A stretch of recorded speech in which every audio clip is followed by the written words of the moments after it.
আসসালামু আলাইকুম প্রিয় দর্শক। আমরা চা কম বেশি সবাই খুব পছন্দ করি, তবে আমি আজকে আপনাদেরকে ভিন্ন স্টাইলে মশালা চা দেখাবো।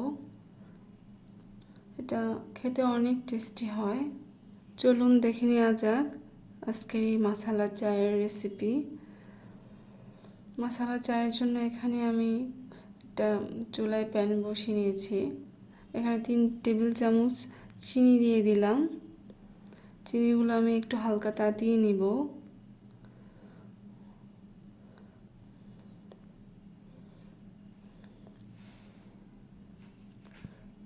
চিনিগুলো একটু তাতিয়ে নিয়েছি। এখন আমি এর মধ্যে 2 টেবিল চামচ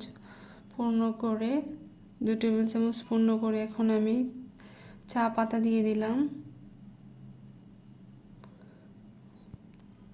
চা পাতা দিয়ে এটার সাথে চিনিটাকে গলিয়ে নিতে হবে।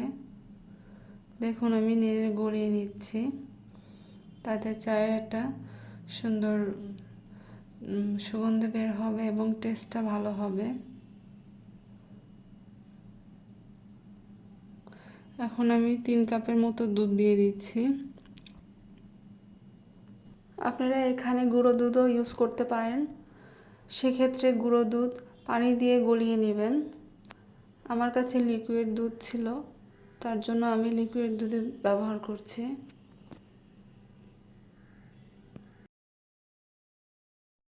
চা পাতা চিনির সাথে দিয়ে তাতিয়ে নিলে কালারটা অনেক বেশি ভালো আসে।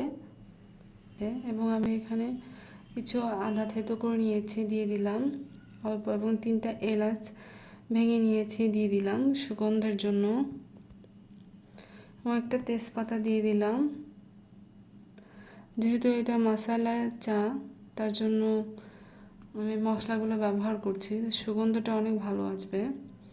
এবং আদা কুচিটা দেওয়ার কারণ হচ্ছে অনেকের অ্যাসিডিটি হয়, এবং আদা কুচিটা দিলে অ্যাসিডিটি হবে না। এখন আমি সুন্দর করে নেড়ে নিচ্ছি। দেখুন এখন আমি 1 টেবিল চামচের মতো কনডেন্স মিল্ক দিয়ে দিলাম। আপনার হাতের কাছে না থাকলে নাও দিতে পারেন। এটাকে যতটা জ্বালিয়ে নেবেন ততটাই টেস্ট হবে।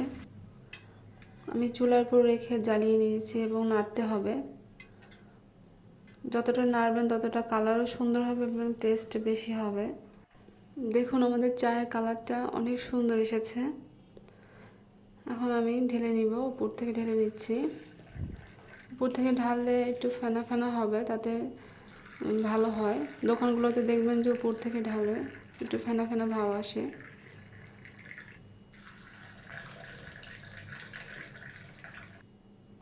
সন্ধ্যার নাস্তার টেবিলে যদি এরকম 1 কাপ চা থাকে, মশালা চা, সাথে বিস্কিট থাকে, তাহলে আর কিছুই লাগে না।